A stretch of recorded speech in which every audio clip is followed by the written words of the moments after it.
Anyway, Sue is joining us as the University Ombuds for Oregon State University, and she provides conflict management services and education to all members of the university community and has served in this role since the office's inception in 2012.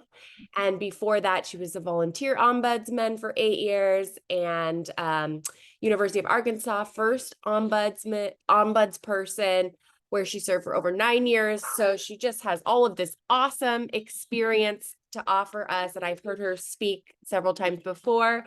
We are so glad to have you, Sue. And with that, I'll turn it over to you, talking a bit about navigating power dynamics and conflict management. Thanks, everybody.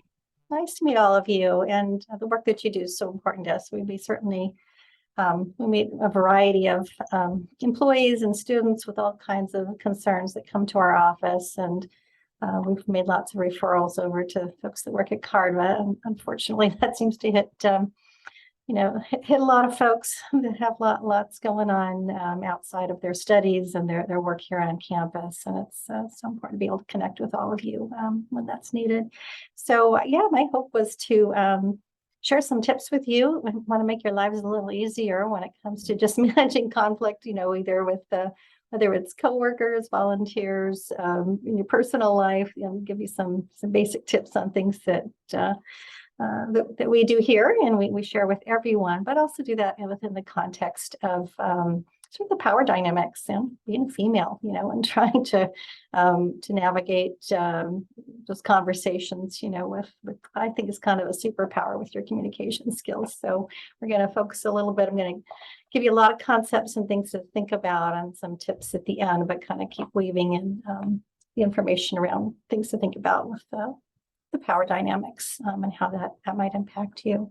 So before we get started, because I want to do at least one activity with you that we'll reflect on later, but it's easiest to do with your video screens on.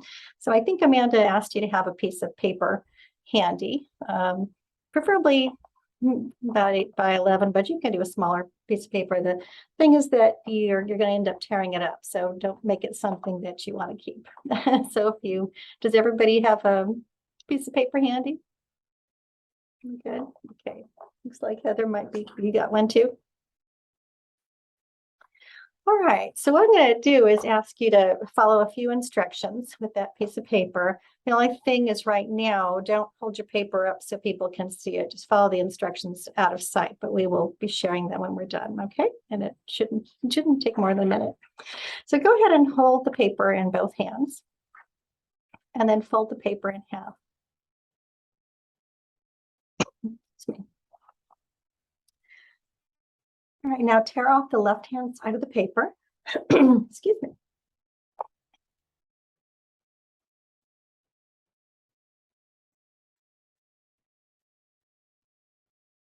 Okay, now fold it in half again.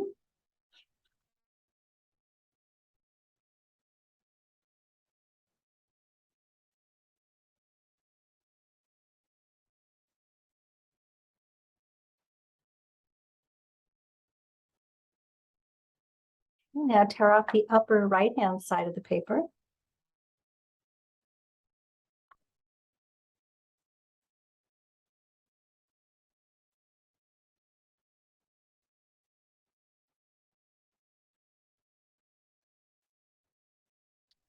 Now fold it in half again.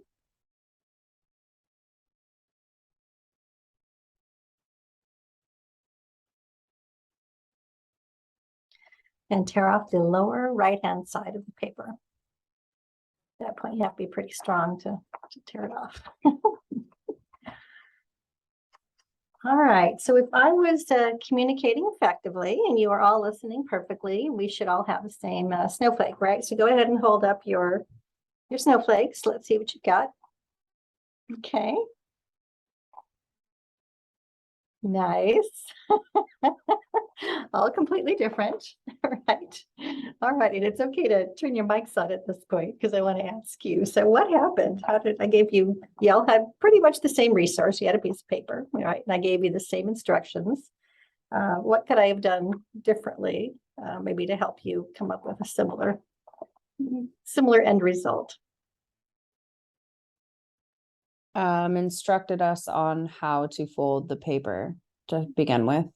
Yeah, maybe giving you a little more context. Did I want you to hold the paper vertically or horizontally? Do I want you to fold it like one of my coworkers says hamburger, hot dog, the long version or the shorter version? I give you a little context, a little bit more detail.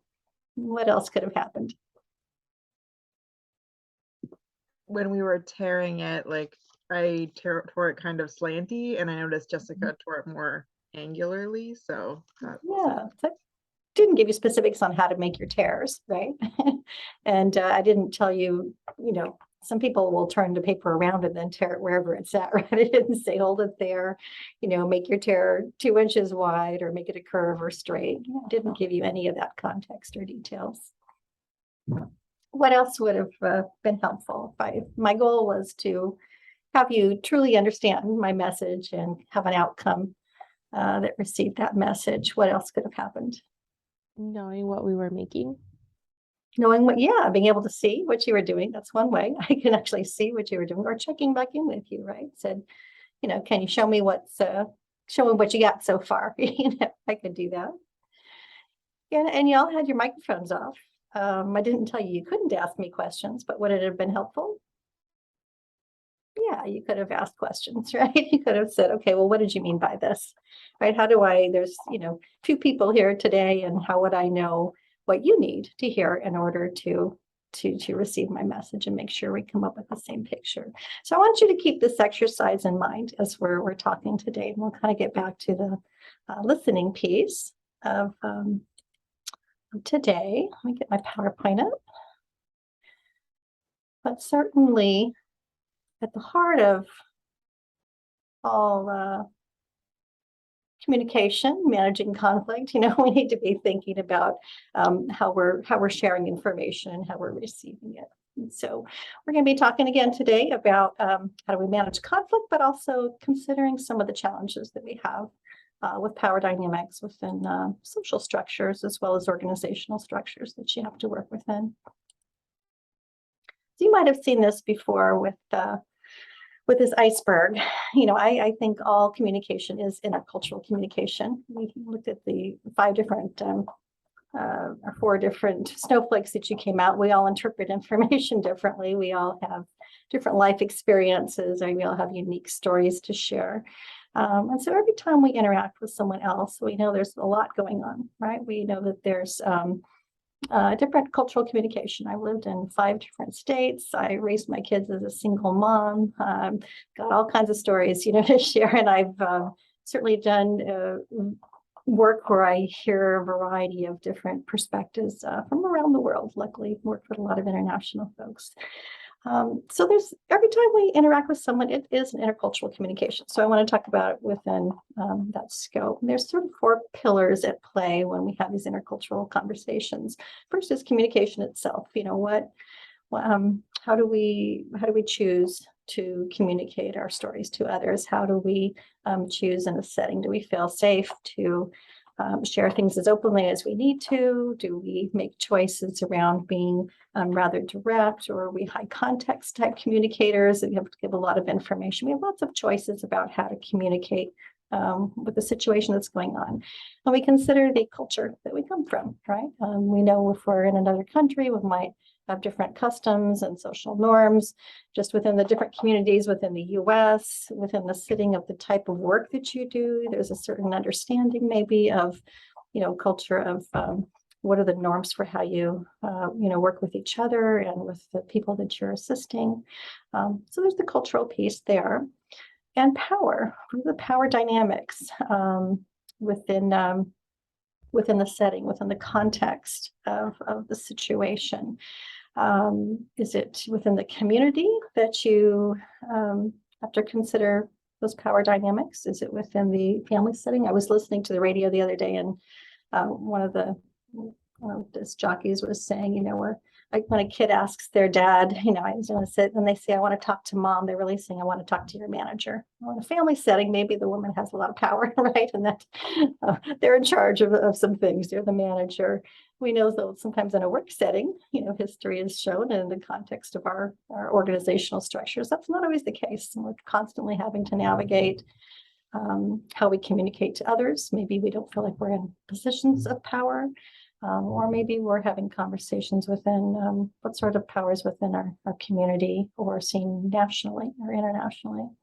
And again, the context, what's the situation going on? What are all the conditions that are impacting our ability to communicate with each other and to address conflicts as they arise? So let's focus on power. We'll talk a little bit more about that. I like this model from Wilmot and Hawker that talks about we all have some sort of power currencies that we use that we can bring to a conversation. They kind of fall into these 4 categories. Let's spell out the word rice. One is resource control. That one's kind of obvious to us, right? Someone's in charge of money. They're in charge of space. If they're in charge of some sort of, physical, tangible resource that people need, housing, food, money, those sorts of things. They have some sort of power and leverage with that, right? But we also have interpersonal linkages. Certainly within a community or an organization, you have a lot of connections probably with people that can help out in your situation. And those linkages can be very important and give you a little bit of power and leverage. Communication skills, which is what we're going to focus on a little bit more today. So I used to work as a department administrator in family and community medicine when I worked at the Arizona Health Science Center. And certainly the people who were physicians and researchers had a lot of expertise and power in their oversight of things. But for me, just being able to mediate and navigate those conversations amongst people with varying interests and goals gave me a lot of leverage and some power. And then expertise. You have some expertise in the work that you do. Maybe within your family setting, you have some expertise that people, I know I'm always the one that gets to be the family mediator, right? Because you've got that skill. So you always have one or more of these power currencies that you can bring to the table. I feel like especially women and people of color have some sort of natural superpowers with communication skills. And a lot of that comes from constantly having to navigate situations to be heard throughout our lives, right? There's a lot of research that was done a couple hundred years ago that started looking at race in the United States and how people who actually even with slavery, they were looking at how do they navigate to get their communication, to get their needs met. I mean, when you're in such a difficult situation, how do you have to navigate those conversations very cautiously and carefully to get your needs met?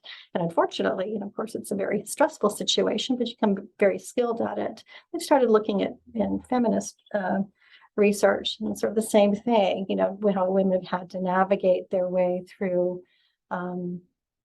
very difficult conversations in order to get their needs met and to be heard in situations. So I feel like this is a kind of a superpower that women especially have been building throughout their lives. So we're going to kind of hone it a little bit with giving you some skills for when you need to manage conflicts. But consider that you've already been doing that. You've already been really adapting your communication in different settings, and it's a skill that you can build on. Again, kind of a superpower from my perspective. So in general, competent communication is appropriate and effective for the situation in order for it to be to work well. And communication is a bit challenging in that it's always receiver oriented. I think back to the paper tearing exercise we were doing at the very beginning. I might have given you what I think are very clear instructions and sent you a message that was very well placed, I thought, but it depends on who the receiver is, what their needs are. I don't know. In this case, I haven't met you all before, so I don't know what your needs are. But here's an example. This is actually Tom Brady in his offseason throwing to his wife. It's hard to argue he doesn't know how to throw a football, right? He's got a lot of expertise at doing that, but he has to consider who he's throwing the ball to in order for her to actually be able to catch. He wouldn't throw it to her the same way he would a professional receiver. He has to consider the person receiving the message. And, she might be able to say, hey, next time I need you to throw it a little bit softer, or maybe I need to throw you a little bit differently. So communication is like playing catch. It's sort of a dyadic process. You might be sharing information in the best, most thoughtful way that you can, but you've got to be It's got to be appropriate for the circumstance, for the receiver in order to be effective. It also has to be adaptive. You've got to be able to get that feedback and being willing to sort of shift or re-clarify the message that you're trying to send. I'm not a big baseball fan, but I did happen to watch this game. This was 4 years ago, the World Series with the University of Arkansas was playing against the Beavers. And I don't know if any of you watched this or this is familiar to you, but this is the moment in which Arkansas lost pretty much there. It was the second game. If they had just caught this ball, they would have won the whole thing. Instead, not one of these three very talented young players caught the ball. Sometimes, as you know, the circumstances make it difficult or stressful, or just trying to communicate amongst a group can add a little bit of a challenge to that. So we have to be adaptive for the situation with the unique circumstances that are going on. And then consider, what are our goals with our relationships? So this is my grandson when he was during this game that was going on. I got my master's when I was at the University of Arkansas. Both my kids have degrees there. So we're big, we can be Razorback fans, but I'm also a Beaver fan, right? Because I work here. And so I was texting my kids and I was texting two of my friends that are still in Arkansas. And I had to adapt my communication at this point once it was pretty clear that Arkansas was not going to win the World Series. And my kids both just stopped texting, and that was fine. I wasn't going to push communication. My grandson, this is clearly his response at his mom's house, with this, what's going on with the game. But with my other two friends in Arkansas, we started saying, the kids aren't even watching the game anymore. We were sending pictures of our grandkids and, I'm shifting my behavior with them because I want to keep the friendship, right? So my point here is that you also have to adapt your communication based on situation, who you're talking to, and what are your goals? Do you want to keep a relationship? Do you want to change it? Is this, and to know who you're working with. And when things become a conflict, when communication isn't going smoothly and it becomes a conflict, it can be anything along continuum, anything from any kind of discomforting difference where you feel like there's opposing goals or views. Perhaps you're trying to have a conversation with someone for the first time who you don't know how they're going to respond, and you don't want to make things worse for them or to hurt their feelings, so maybe you're having an internal conflict, you're feeling, oh, I feel uncomfortable with this. I want this to go well, but I'm not sure what to expect. Or it could be someone that you've had many conflicts with, and it seems like every time you interact with them, it's frustrating because you can't get through, you can't get your goals met, you can't work through the issues, and it's just, maybe things are escalating between the two of you. Further along that continuum, maybe they're ongoing, a bullying situation or something that's, really escalated, or a toxic climate. That's a much bigger conflict to try and work through. And then, of course, the most serious conflicts, crisis situations, the things that you all hear about and work with, that's a whole different level of conflict along that continuum. So we have choices. Most things that happen in our whether interpersonal relationships or workplace relationships, they're pretty early along that continuum. And so we have lots of options for communication choices to how to engage with others as to how to resolve those issues.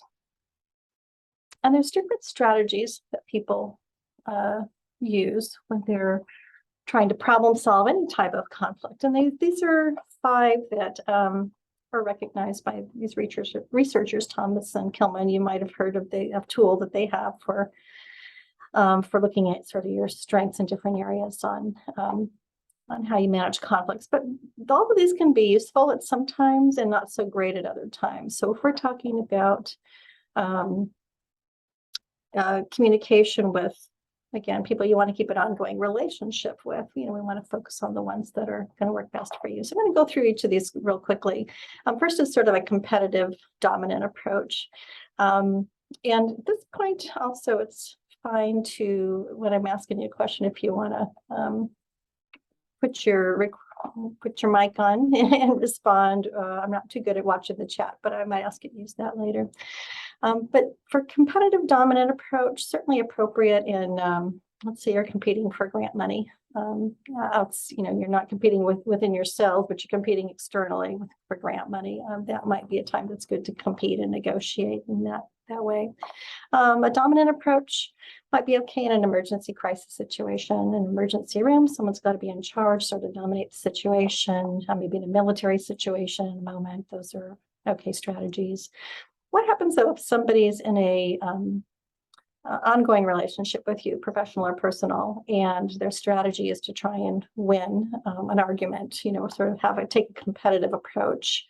How do you feel about that? Is that a strategy or a conversation you want to be in for too long? Yes, you shaking your heads no. Why? I think especially in our field, we may feel that is akin to an abusive dynamic. Yeah, it might be someone sort of abusing their ability to negotiate more or win or dominate the situation. Yeah.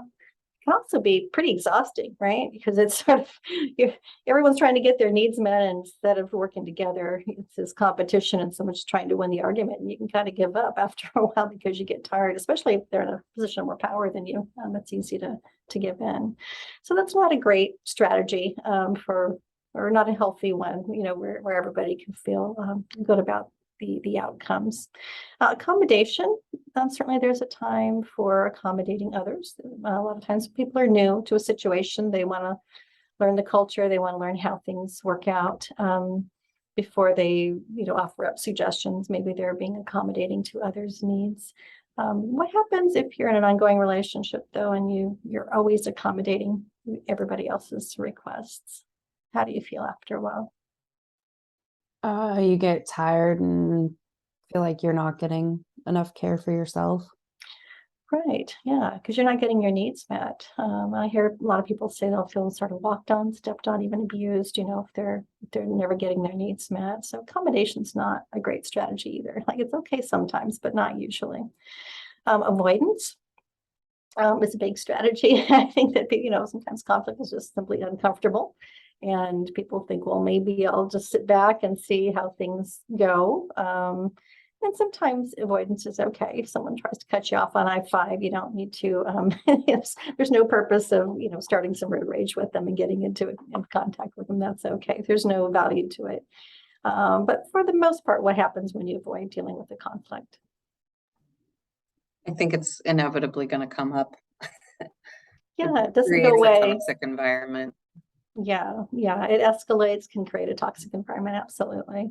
And then it gets really hard to manage. So we don't want to let things go and avoid dealing with them.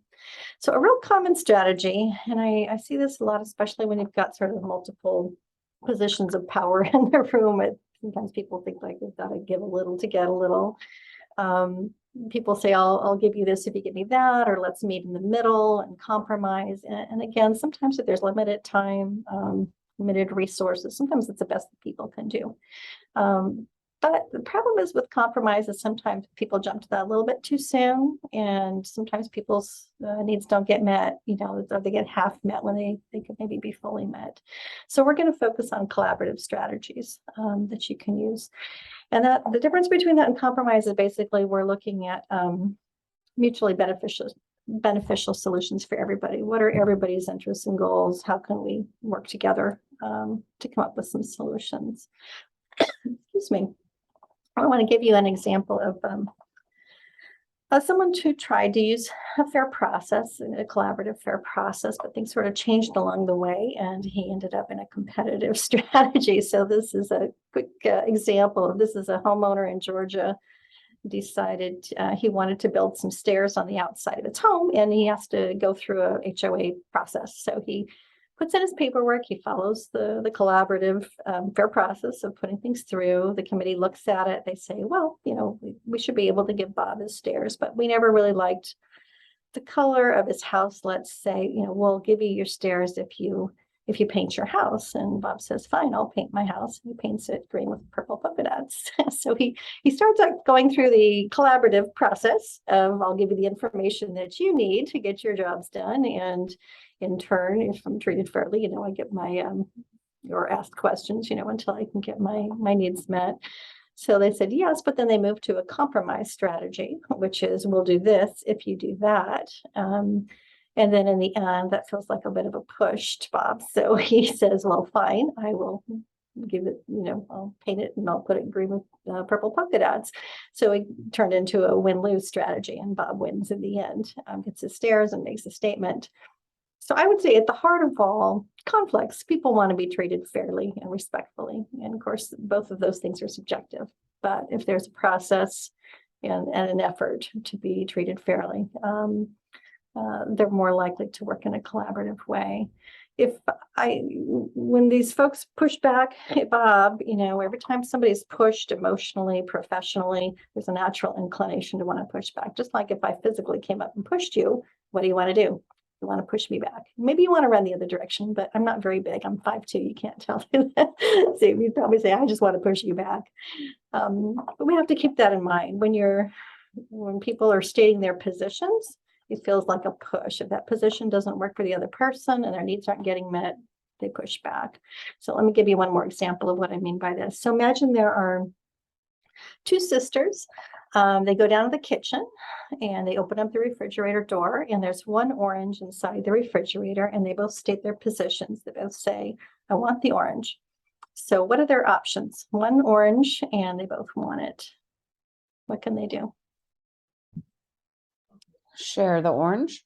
Yeah, they could share it. They could compromise, cut it in half.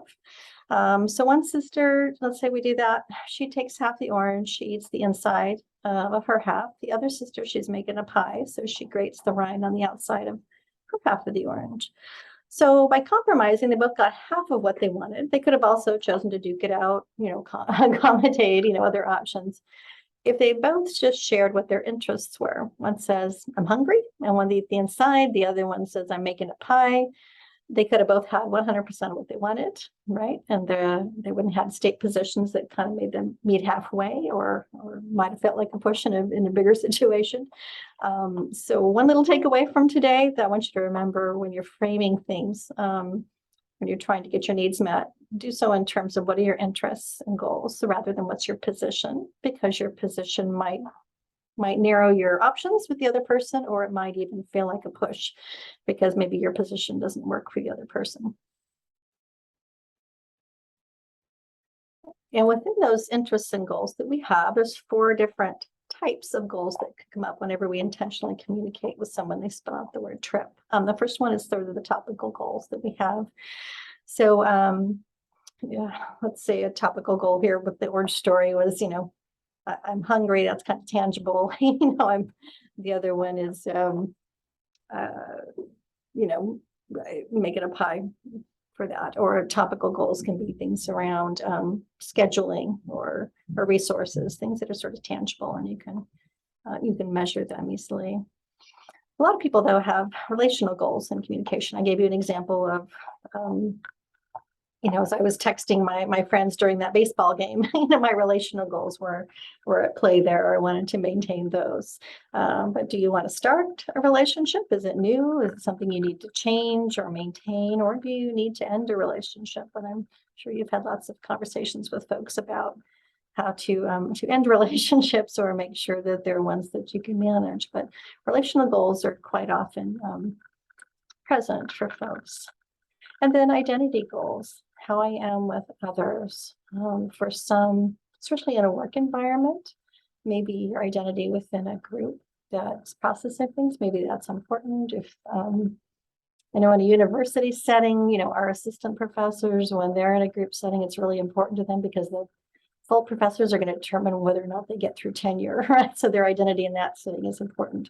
Or it could be cultural identity. If you're working with someone who is from a culture where they need to process things with their family and include them, or someone else who's very independent. When I was at Arizona, I was working with a pharmacy student, and there were several people they thought in order to help her be successful, they were pushing her more towards a medical degree than pharmacy because she was doing her degree, she was getting better grades there. And she said to me, you don't understand, my dad was a pharmacist, my mom was a pharmacist, I have to be a pharmacist. They were all trying to push her in a different direction, but her identity, she was from Vietnam, but her identity within her culture was to sort of follow in the footsteps of her family, right? So that was very important to her. So identity can be, how do you want to be seen, with others for a variety of reasons, as a new employee or a new person to a group, or it can be, cultural or many other things. Or as a female, just being heard, wanting to make sure your voice gets heard. And then process how things happen. If you have to coordinate a lot of the work that you do, process can be very important. I know as a single mom, I raised my kids by myself since they were very young, worked, lots of other challenges. Sometimes just efficiency, process, being connected, those things are very important to me in communication. So you might be in communication with someone, you're trying to get your goals met. Maybe you're talking about things that are, sort of topic and process focused, but they're trying to establish a relationship. And so, you have to be able to listen to what the other person's interests and goals are and be able to communicate your own with them before you can even come up with some mutually beneficial solutions with each other. All right, so I want to go back to the communication piece. We started with the picture tearing as well. Excuse me. Because obviously listening and responding is a big piece of managing conflict. And we talked about that power currency, that communication is one of those.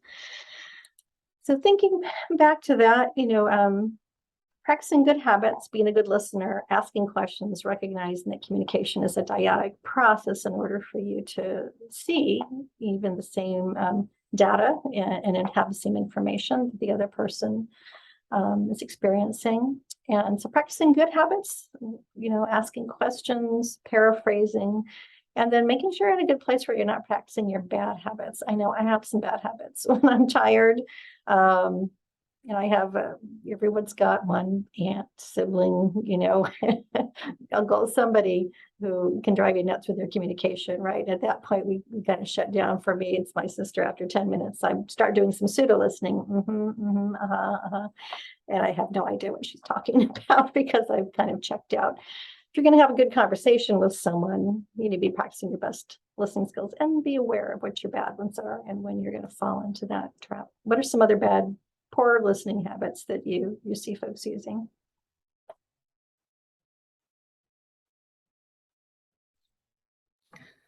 I have a bad habit of getting excited about what we're talking about and then talking over someone that I have great respect for, but I'm so excited about it that I tend to not be listening as well as I should be, and then I'm interrupting. Yeah, I've done that too. Yeah, the topic's one that you're also really interested in and you want to share your thoughts. It's easy to just jump in and interrupt. So we know interrupting is not, usually the best habit. What are a few other ones? Not focusing, utilizing distractions. Yeah, being distracted, not actually being engaged. We know if someone's looking at their cell phone, they're not typically able to be fully engaged with us. Fully listening, just demonstrating that you're engaged by asking those questions and looking engaged. And a lot of times we read a lot into people's body language. And if you know someone really well, then maybe that's okay. But if you don't, when people are distressed, we don't want to get too wrapped up in that, right? We, if I fold my arms, I don't know if you can see that on the camera, if I'm folding my arms, what are the different options of that could be meaning?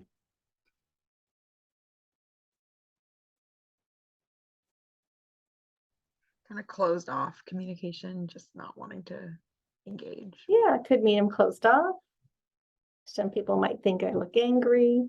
Others might say, gosh, she must be cold. The truth, I fold my arms a lot because I tend to fidget. I'm Armenian and we tend to talk with our hands. So I'm doing that sometimes. So as far as sort of the being engaged, not spending too much time trying to read too much into the other party's nonverbal communication, but just saying, do I look engaged in the conversation. In some cultures, eye contact means you're engaged, and some it doesn't.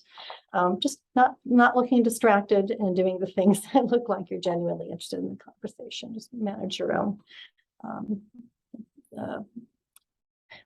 body language as far as, do you think I look like I'm listening? That sort of thing. Yeah, so some of the bad habits, the interrupting, not listening for the whole message, rehearsing in your head what you're going to say rather than listening to what the other person is saying. We know what those bad habits are. Mine was the pseudo listening. So just make sure you're in a place where you're not doing those things if you're going to have an important conversation with someone, or if you're wanting to work through a conflict. And then reframing. I talked about framing things in terms of interests rather than positions. Maybe reframing a message to let somebody know you heard what they said. And thinking about framing things in terms of, am I actually still talking about the topic, or am I now getting a little aggressive with the person?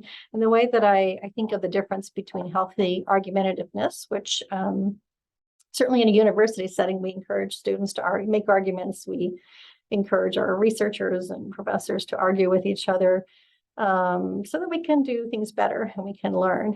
And I'm sure in your environment, there's times where you're arguing to making a good argument to improve your systems and how you help others. But we also know that when that language goes from attacking the topic to attacking the person and their character, their identity, what you think of their ability to do their job, that we've crossed over the line to dysfunctional verbal aggression. And when that continues, people can feel a bit bullied by it. So, we always want to, am I framing things in a way that this person can receive my message? And am I still really talking about the topic, impacts, those sorts of things? Or did we just cross the line and now somebody's talking about the person and what they think of who they are and their abilities? And we know when that happens, right? Especially when you're on the receiving end of it. And then, of course, if you see it happening in a group setting, if you feel like you're at a place of power and that you have the power to speak up, to help them reframe it in that public setting. So you've just changed from something that feels like a personal attack to something that brings you back to the topic, can really change the power imbalance in the room. When you help somebody reframe things in a way that helps them save face, but also gets people back on track to the topic. I'm just going to keep giving you a few more concepts and things to think about, but I promise I'll pull it all together with a tool at the end. The other thing, of course, is to listen with empathy, which I know in the work that you all do, you're all very good at. I'm just going to play a real quick video that hopefully you can all hear. Let me know if you can't. Remind us So about what is empathy empathic and why listening. is it very different than sympathy? Empathy fuels connection. Sympathy drives disconnection. Empathy, it's very interesting. Teresa Wiseman is a nursing scholar who studied professions, very diverse professions where empathy is relevant, and came up with 4 qualities of empathy. Perspective taking, the ability to take the perspective of another person or recognize their perspective as their truth. Staying out of judgment, not easy when you enjoy it as much as most of us do.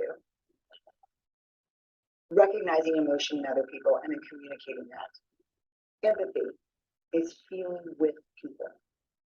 And to me, I always think of empathy as this kind of sacred space when someone's kind of in a deep hole and they shout out from the bottom and they say, I'm stuck, it's dark, I'm overwhelmed. And then we look and we say, hey, I'm down. I know what it's like down here, and you're not alone. Sympathy is, ooh, it's bad, no, you want a sandwich?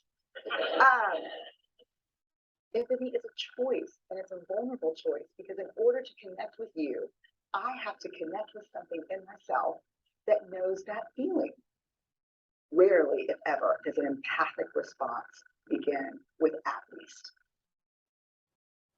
I had a, yeah, and we do it all the time, because you know what? Someone just shared something with us that's incredibly painful, and we're trying to silver lining it. I don't think that's a verb, but I'm using it as one. We're trying to put the silver lining around it. So I had a miscarriage. At least you know you were pregnant. I think my marriage is falling apart. At least you have a marriage. John's getting kicked out of school, at least Sarah is an A student. But one of the things we do sometimes in the face of very difficult conversation is we try to make things better. If I share something with you that's very difficult, I'd rather you say, I don't even know what to say right now, I'm just so glad you told me. Because the truth is, rarely can a response make something better. What makes something better is connection.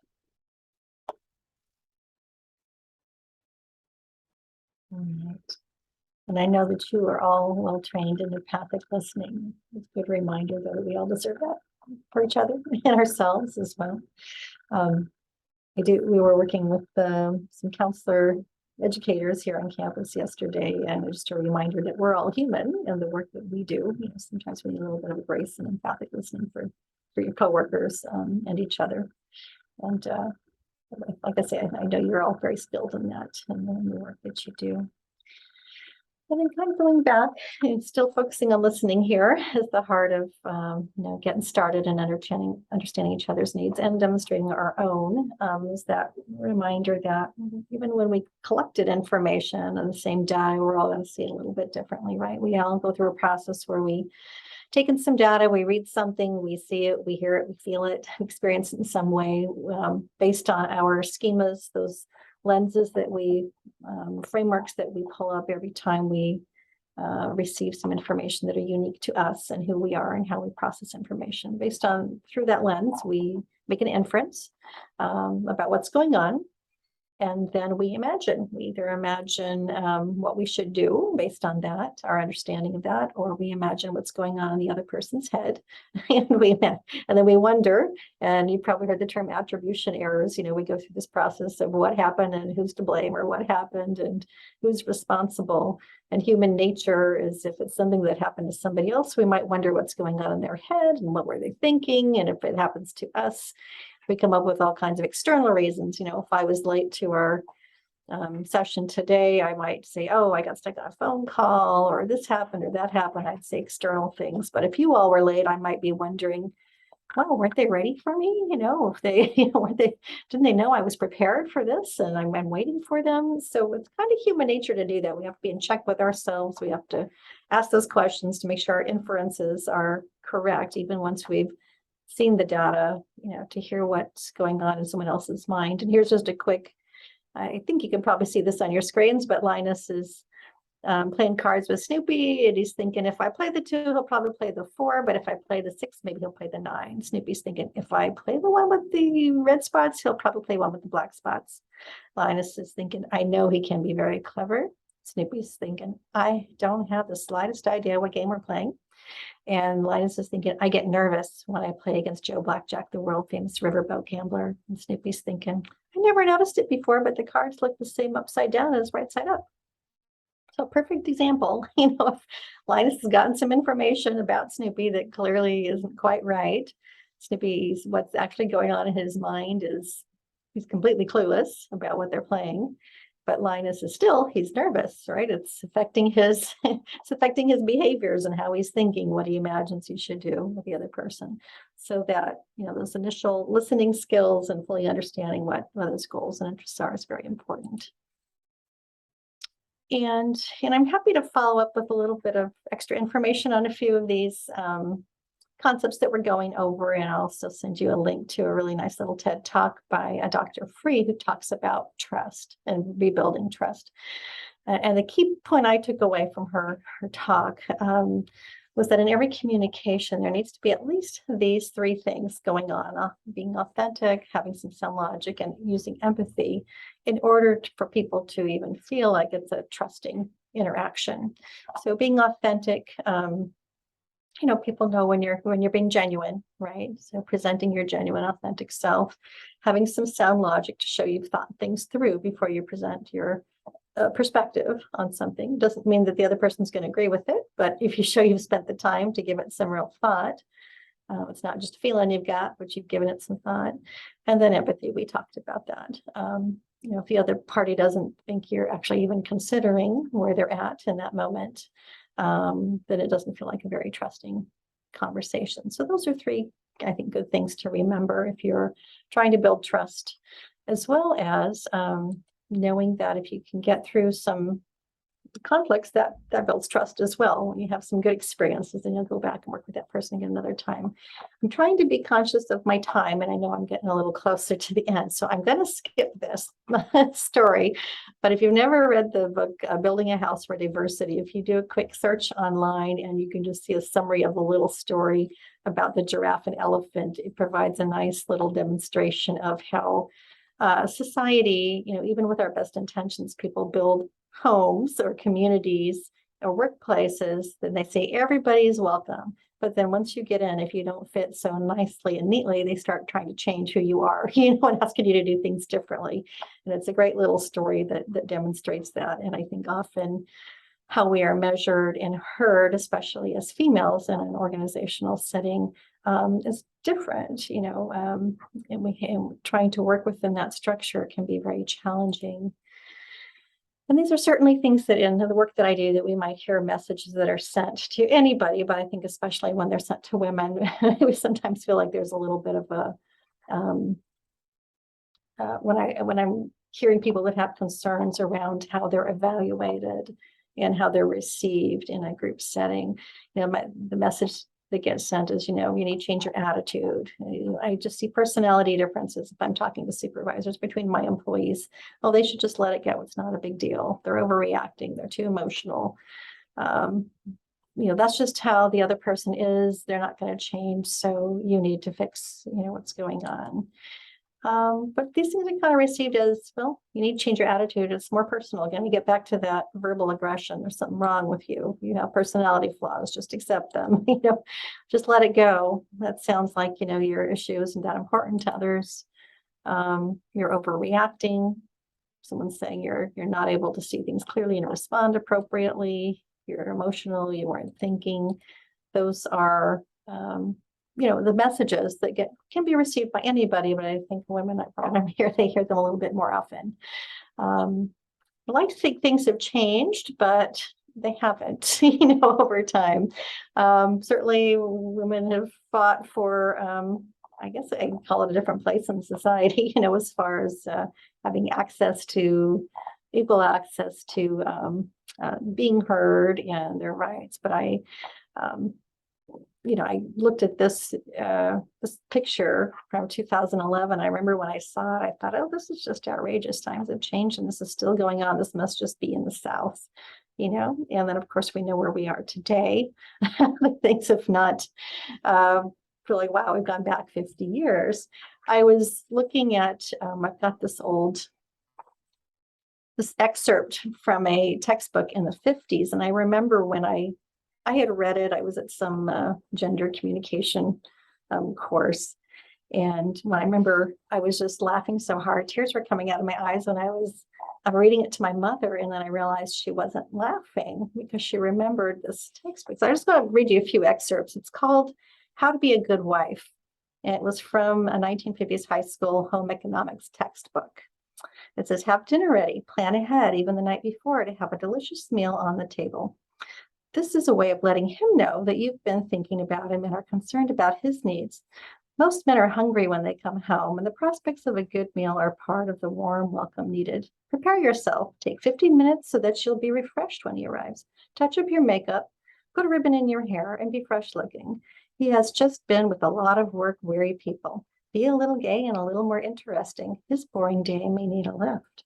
And then later on it says, listen to him. You may have a dozen things to tell him, but the moment of his arrival is not the time. Let him talk first. So I think, and that's just a little bit of, and this wasn't an actual textbook. So this is my mom's generation. She's 89. She's RBG's age, we know that each of our societies and expectations around communication, those things are built on the generations before us, right? And in some places, it hasn't changed too much. And it's hard, to get through that. Things are better, but not quite there yet. So we have to kind of keep those things in mind. Like I said, I think for women, especially that communication, because we've been navigating conversations, is kind of a superpower, a super currency that we have. We just have to harness it in the way that can work best for us. And then I don't know about you, but when I saw that picture, it made me angry. And when lots of things this last years too have made me angry about rights for women, and it can get very frustrating to feel like you're the one that has to take the load around communication and working through some of these issues to be heard. So I just want to talk quickly about we're going to do, and you can use the chat for this. I think I should be able to see that. If not, Amanda, you can read out the list that comes up. But just if you can put in the chat real quick, what kinds of things make you angry? It can be anything from politicians to bad drivers.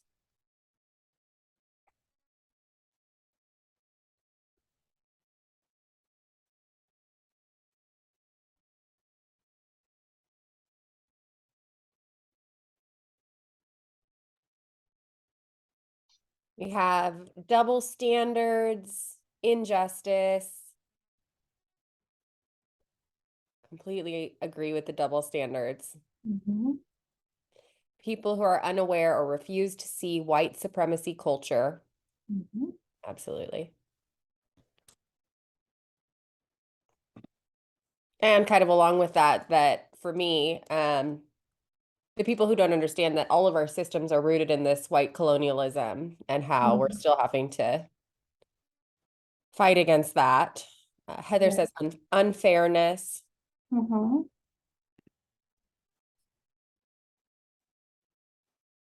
Okay. Is there anything else you want to add to the list?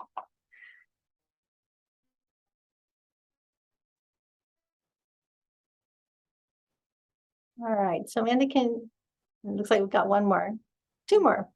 Pickles on my burger and capitalism. We're going from one end to the other. Yeah. Okay. Amanda, can you read through the list just one more time so we can hear the whole list? Absolutely. Double standards, injustice, people who are unaware or refuse to see white supremacy culture, unfairness, capitalism, and others, othering or not seeing people's struggles. Okay. Yeah, all good things, all things that can definitely make us angry. So of those things on the list, I'm going to ask the group, how many of those can you control? And I don't mean influence, but control. I'm guessing the pickles on the burger, unless someone put them there for you. But other than that, are there any of those things that you can personally control? Or are they things that others do? Yeah, that's the hard part with things that can make us angry, right? We don't have much control over, at least in the moment. We might be able to do some things to influence and create change later. But in the moment, they make us angry. We can't do anything about it. So my suggestion, I'm going to give you some tips on working through conflicts as they do come up. But the other thing is that to think about, if you're angry in the moment, that's not the time to have the conversation, right? So think about your physical response to anger.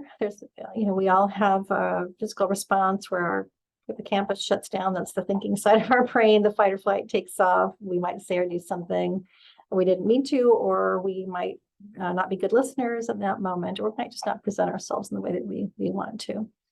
So if you're physically feeling angry, I get quiet, I clench my jaw, someone else might feel sick to their stomach, red in the face. Think about what your physical symptoms are. That's your cue to yourself, is like, okay, this is something important I need to address, but not now, right? I need to go get myself to a place where I'm physically thinking again. If in the moment, you want to tell someone, this is important, we need to, can we find a time we can meet and talk about it later, to buy yourself a little time. So you can, whether you need to walk around the block, blow off steam, whatever way that you physically get yourself back to that place of not feeling angry anymore, then you can say, okay, I'm feeling better physically. What was it? What triggered me here? There's always an underlying emotion that caused the anger, whether it's the feeling devalued or disrespected or frustration, simple frustration. All those emotions can lead to you feeling physically angry in the moment. Think about what it was, and then think about, how do I want to go back and follow up on this to address the issue? It takes at least, I used to co-teach a class with a counselor on conflict and anger management. She'd have the students put a lifesaver in their mouth and dissolve it without chewing it. It takes at least the amount of time to dissolve a lifesaver in your mouth. and revisit, am I still feeling angry? Give yourself that time. And for some people, it might take a full day, depending on how angry you are, but, give yourself a little time to cool down a bit. Let's say that you do decide that there's a conflict that you want to address. Here's some simple tips on how to do that, some steps. First is achieve rapport. If you've ever been brought into a meeting where you don't know what it's about, how are you feeling? Yeah, anxious. That was a great pace there, Heather. Yeah, none of us are thinking, am I going to get a raise, or someone throwing me a party? It's, oh my God, something terrible has happened. I don't know why. I need to meet with someone. So if you want to have a good conversation, let somebody know, at least the topic, what it's about. Find a good time, good place for both of you. Then boil down the issues. And that's where I want you to think about the paper tearing exercise. At least get the same data, at least be looking at the same picture. You may not interpret it the same way, but ask those questions, practice your good listening skills. Remember that effective communication is a two-way street. You might have to adapt what you're, how you're communicating things so the person can receive the message, but you also need to be heard as well. So it's that dyadic process. So think about the picture tearing exercise there. So once you've got at least the basic information and that you're both working with the same data, clarify what are your wants, what are your interests and goals. Think about the sisters with the orange story, right? If they'd shared what their interests are, if I share I'm hungry, I share I'm making a pie, there's nothing to really argue about. You're just sharing your interests at that point, and keep in mind that your goals might be different. They might be topical, they might be process oriented, they might be about relationships. So consider that your goals might feel in conflict with the other person, but you have to consider all of them in order to work together. So if you've taken these 3 steps, you've done all the hard work. And at that point, come up with a game plan. We know venting isn't actually that healthy. It might feel okay in the moment, but it's not really productive. So come up with a game plan of what am I going to do? What are you going to do? If the first 3 steps was simply clarifying a misunderstanding, then maybe you're talking about, okay, the next time something like this happens, how do we agree to work together? So we're both, on the same page, we're building some trust.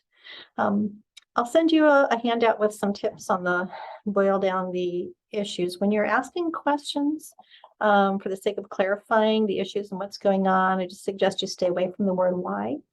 If you say why, you're going to get opinions and perceptions. If you say things like, what happened to make you feel that way? Can you tell me more about that? When did that happen? You're going to get more of the details, so that at least you're working with the same data to start. And then, you work on your inferences, after that, and what people's goals are. So I know that seems like I'm taking a difficult situation, saying these are some really easy steps. If you practice it in an fairly easy conflict problem solving, it'll be a really easy tool to pull out of your toolbox when something's a little bit more difficult. All right, this has been exactly an hour, I think. So did you have any questions on any of the information that I shared? I'm happy to send a little bit more backup information on some of the topics. Okay. And of course, you've got this recording. So in that sense, you have the slides if you want to look at it later and think about if there's a particular topic you'd like me to send you some more resource information on. I don't know what, if you have ombuds like resources available to you, anyone at OSU, of course, can use our services. But I want to tell you this quick little story about the camel, and then hopefully you can think of some external resources or neutral resources that are available to you, because you all need them at some time, right? So this is a story about a father who dies and leaves his 3 sons, 17 camels. And to the eldest one, he leaves a half, the middle one, a third, and the youngest one, he leaves a ninth. So if you're doing the math in your head, we don't have an even distribution of camels with 17.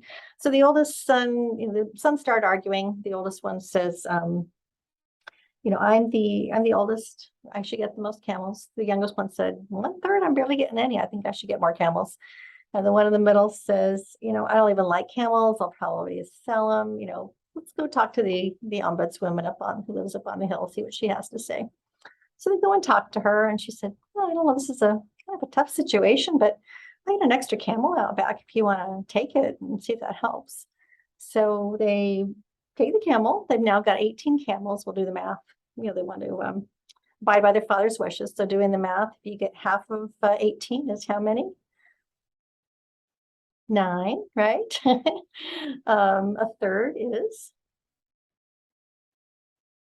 6, and I'll help you with the last one. 1/9 is 2. So we've got 9 plus 6 plus 2 is what?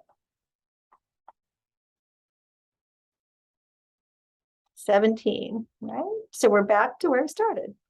Problem solved. So they say, great, we solved our problem. They take the extra camel back to the woman and thank her for helping them out.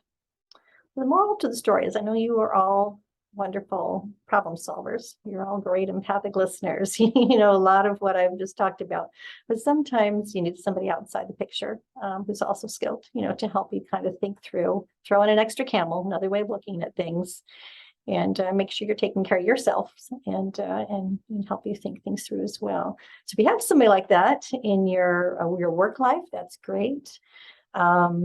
Like I said, we have ombuds folks here. If you've got a trusted ally, if you have, amongst your group, someone who's a good, safe colleague to talk to, don't forget to do that and to take care of yourselves and think through those concerns. All right, I'm going to stop sharing. Is there anything else that I want to be, respectful of everybody's time?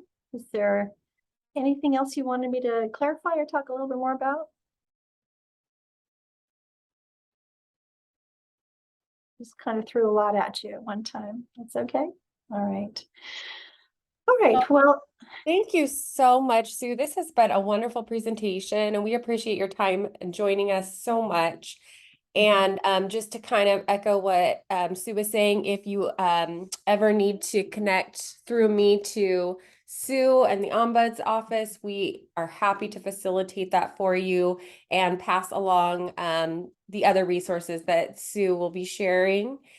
And also, if you have any other questions after thinking about this session, I can definitely get those to Sue as well. Yeah, that'd be great.